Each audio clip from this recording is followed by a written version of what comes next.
Welcome to our Golf World Google Hangout. We're here to discuss the 2012 Newsmakers of the Year issue, and I'm joined by four of my esteemed colleagues here at Golf World. I want to introduce Bill Fields and Ron Cyrak. Can you guys say hello from Wilton here? Hi, Ryan. Nice to be with you. It's Ron Cyrak, Executive Editor of Golf World. Glad to be here. Bill Fields, Senior Editor of Golf World. Two others off campus today. Tim Rosefort down in Florida. Can you say hello? Hello, guys. Good to see you. Anxious to be doing this. Jaime Diaz, our editor-in-chief, our fourth person here at the Hangout. We closed the Newsmakers of the Year issue this last week, and for me personally, it's always one of my favorite ones to work on because it gives us the opportunity to look back over the last 12 months and kind of get a little bit of perspective of what went on in the game of golf. It's a fun process to do that, review everything. Jaime, I want to speak to you and see if you might be able to just kind of let listeners and readers know a little bit about the process. How do we get to our top 25, what goes on in our dialogue here, and what's kind of the philosophy behind the issue? Oh, it is kind of an impressive amount of work that we do when you look at it in October and November and start to think about, you know, what actually were the most important stories of the year. I guess if there's a criteria for it, it would be impact or simply, you know, memorability. What lasted the longest? What had the most resonance after the week? Maybe it was hot. To the point where later on you said, you know, 2012 will be known for that story. And the first one, while it seemed to be controversial on Morning Drive, I thought it made great sense, which was the whole pattern of crash landings this year. And Bill did a great story about Adam Scott and Jim Furyk and Kyle Stanley and IK Kim and the Ryder Cup team as a whole, and Tiger Woods not finishing off on weekends as he's so often done for a career. It was a real pattern this year, and very high profile and very poignant. You know, those of us that cover the game regularly, we sort of know, and of course, even if you just play the game at whatever level, if anyone's ever played any kind of competition at all, you know how tough it can be, not only when things are going poorly, but when things are going well, it's hard to keep them going well.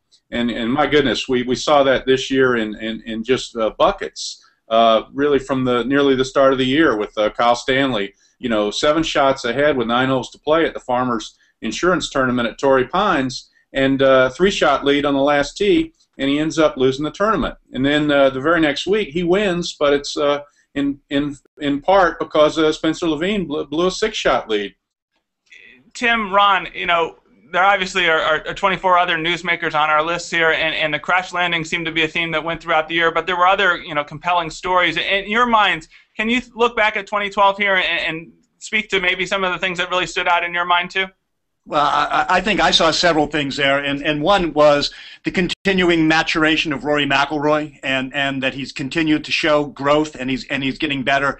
The return of Tiger Woods, winning 3 times, was rather amazing. I think the comeback, you know, we focus on crash landings, but the comeback by Europe on that final day in the Ryder Cup is one of the greatest comebacks in the history of sports, not just golf. I mean, it was a road game, and they came from nowhere to come back and win.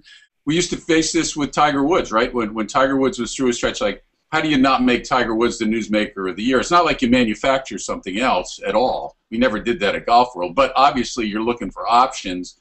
And in McIlroy's case, we could be doing this for another 10 years, right? I mean, he certainly had the year that a lot of people are going to talk about, breakout year, all that. It wasn't like one of Woods' monster years back in the day.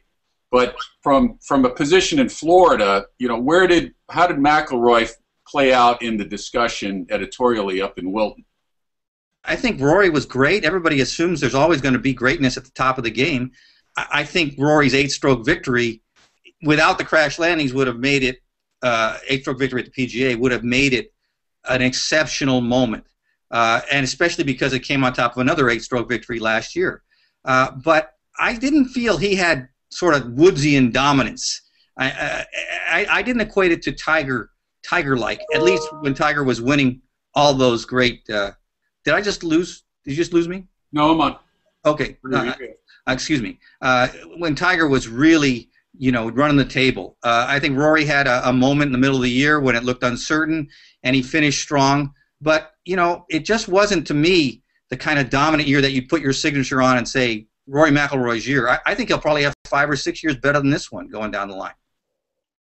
Yeah, I think memorability becomes the factor in there. What are you going to remember most when you look back at this year? I covered that Farmers Insurance Open when Kyle Stanley kicked away the big lead on the last hole, and it was one of the most shocking, stunning things that I saw. It's going to be burned in my mind forever. And same thing with watching Adam Scott with those 4 consecutive bogeys coming down the stretch. Yeah, Rory had a great year, but it's exactly what Jaime said. It wasn't that overwhelmingly dominant year like Tiger had. What are we going to remember 10 years from now, 20 years from now when we look back at 2012? And I do think it's going to be that trend that we saw of people just not being able to get the job done on Sunday. Golfers obviously lose more than they win all the time, but I think some defeats really do resonate more than some victories, and that was one of these years, I really believe. We mentioned anchoring here for a second, and obviously last week the USGA and the RNA made their proposal about the ban on anchoring. I'm curious if that happened, say, a month ago or whatnot, maybe would that have crept up? It's right now 6th on our list, but would that maybe have crept up in anybody's mind in terms of being a #1 newsmaker? I thought so. I think we covered it nicely, though, because it was the lead news item in our newsmaker issue in terms of our live news. And I think we gave it proper weight, and it also did make the list. On the other hand, there's still sort of I don't think it was a huge surprise. The USGA prepared everybody for that 4 or 5 months ago in a subtle way, and so when it happened, there was going to be controversy, but it was already sort of canned controversy. The thing had been played out a month before. Doesn't mean it's not important.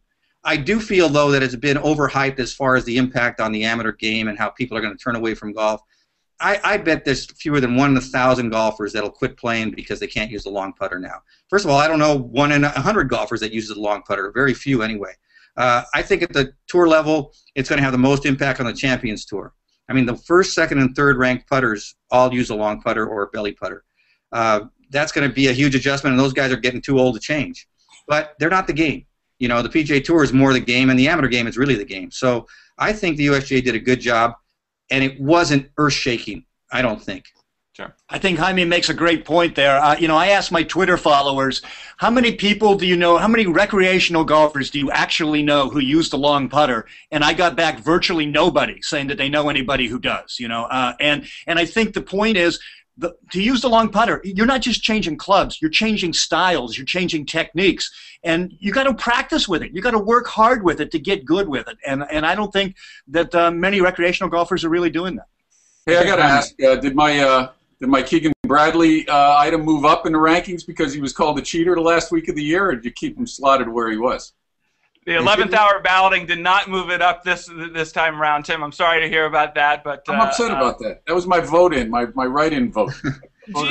I want to add one real quick thing. I think the most important thing about it was the leadership the USGA showed. Whether you disagree or agree, there was an assertiveness there that the game's been lacking, and I think that is a foreshadowing of how this USGA under Mike Davis and with Glenn Nager is going to govern. But why that's the point I was trying to make about I think there's another shoe to drop. Yeah. I'm just saying why this issue is so compelling is that now, you're right, Jaime, the leadership of Nager and Davis and Dawson from a legacy standpoint, but where was this 30 years ago? And that's why this debate is good within the golf game, obviously. It's on page 10 of USA. It doesn't even hardly make ESPN, but for us in this world we're in, this thing is going to continue. It'll boil over. It could be the newsmaker of the year in 2013. You just don't know. And Jaime, I think you did a good job in our back page column this week, not to suck up to my boss or anything like that, but you are. In terms of, though, describing this year as one where there was some clarity, that things happened during the course of the year that kind of defined people or events in the golf world and really kind of spelled out a little bit of a clearer vision of maybe what is going forward. Can you speak to that a little bit and why you thought that was a big deal? Well, it's hard to quantify. It's all opinion, but I would say that the leading one in my mind was the USGA's manner in which they took the bull by the horns with anchoring. I thought that was a signal and important that we're going to have clearer and more coherent leadership at the top of the game at a time when the game clearly needs it more than ever in many ways, not just rules but also participation, all these other things, maintenance issues, environmental issues. I think the USGA is going to be more proactive, and I thought Mike Davis made a really clear point when he said, if we don't do something because we're afraid of a lawsuit, then shame on us. We're supposed to be doing stuff for the good of the game, and let the chips fall where they may. And it doesn't mean making friends and making everybody happy. So I thought that was a lot of clarity right there. I think to Ron's point earlier about McIlroy, I think he has demonstrated that he's more than maybe some people thought he was going to be, or at least he's manifesting those things that a great champion manifests. And I think there was a little bit up in the air until this year, and I don't think there's any doubt now that he's got the goods. And not just as a talent, but as a mental sort of a person who can grasp the mental side of the game well also, and do the little things. And like when he won at Honda, I thought that was a landmark win for him in many ways. He didn't play that well, but he got it done at the end. He always won before by playing really well. Now he's playing, the proverbial B- game and winning. And I think that's a big, big leap. Just a lot of other things. I thought Michelle Wie, I thought that was defining, that she got a chance to play full time and, not at Stanford anymore. And everybody's saying, well, now we'll really see how great she is. And she got worse. I think that's defining about who she is. I think Bubba Watson being so ambivalent after the Masters about being a champion. I mean, he didn't say so, but I don't think he had that focus of like, God, I'm really this good. It was more like he withdrew because, the expectation is not something that he welcomes. So I don't want to drone on and on, but those were some of the things that kind of made it that theme work for me. Bill, we've gone through almost the entire hangout here, barely mentioning Tiger Woods. And I'm curious, just to get your perspective on what was this year for him. What kind of a meaning maybe did it have for him? He won 3 times, obviously, but he struggled, as you mentioned in your story, coming through on Sundays. Can you put a little perspective in your mind about what it was for Tiger this year? Yeah, Ryan, I got to say, of the golf I watched this year, I mean, watching him at Olympic Club on Saturday and Sunday, the starts of those rounds, it really was almost shocking how poorly he played during those first 6 or so holes, both of those rounds. And it really, it knocked away a chance to win the U.S. Open. And, over the last 10 majors that he's played, he's had 4 top 4 finishes, but he hasn't had a victory. In the previous 10 majors he played before that, he had 6 top 4s, and he won 2 of those. So Tiger has not been able to convert being in contention into a victory, and he used to do that so very well. Jack Nicklaus went 6 years between winning a major in 1980 and then this final one in 1986. This year, June, will mark 5 years since Tiger's last major victory at Torrey Pines in the U.S. Open. I think he needs a victory in a major very badly next year. Rosie, you've written earlier about Tiger settling down where you live in Florida, and I'm curious, from your standpoint, being connected obviously with a lot of guys on tour, what the general sense is about where Tiger is and the state of his game. I think we're at a stage now where he's one of the best players in the game, but obviously he's clearly not so far ahead of everybody the way he was years ago. So I think from a competitive standpoint, there's it's Rory, and then Tiger, and then West.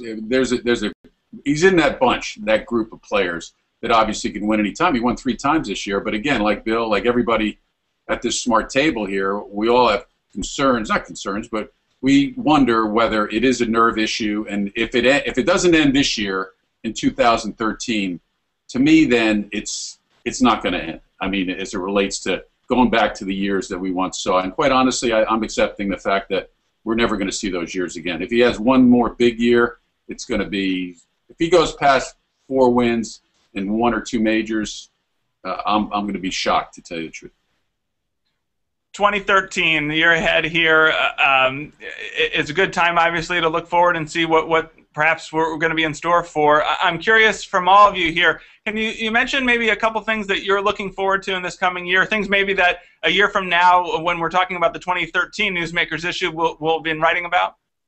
I think one of the things that we're going to be talking about at the end of 2013 is that we're going to continue to see the USGA not only reassert its role in governing the game, but get more involved in growing the game and to take on all the issues that are involved there. I think that's one of the crucial issues facing golf right now, is growing it. One of the oddities of the Tiger Woods era is that the game, while it's grown as a spectator sport, has remained flat as a participatory sport. I think the USGA is finally identifying that as a crucial issue and is finally accepting the fact that they're not just a rules maker for the game, but they're a leader in terms of where the game's going to go.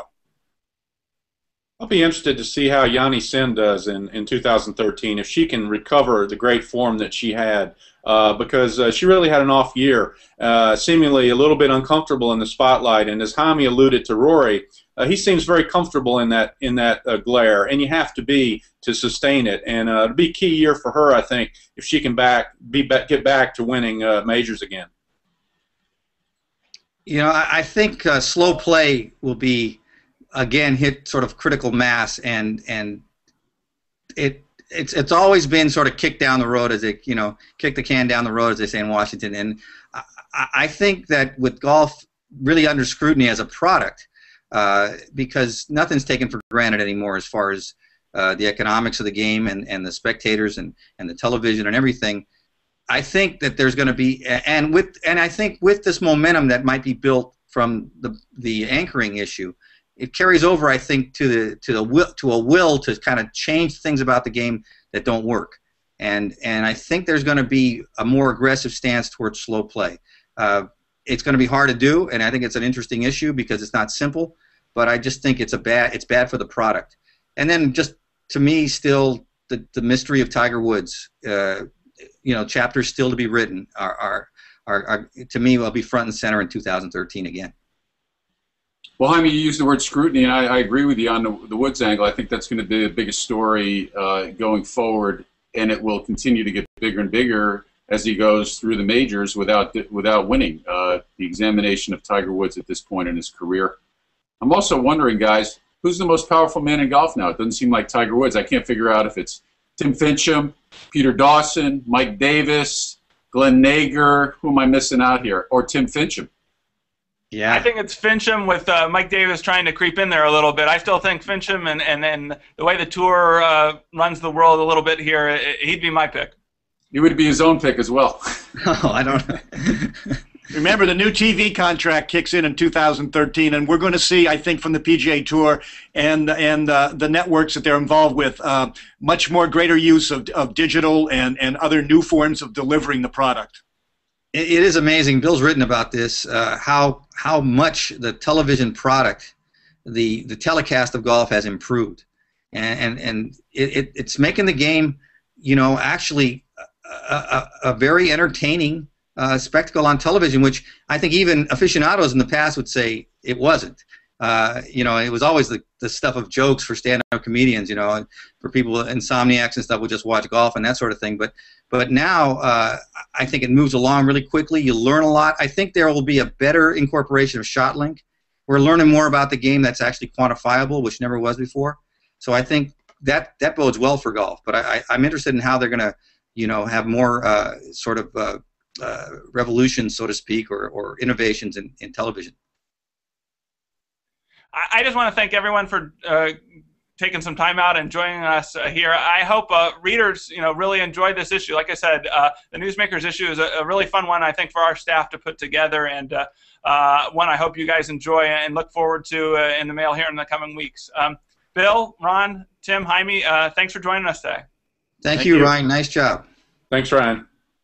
Great job, Ryan. Thanks for having me.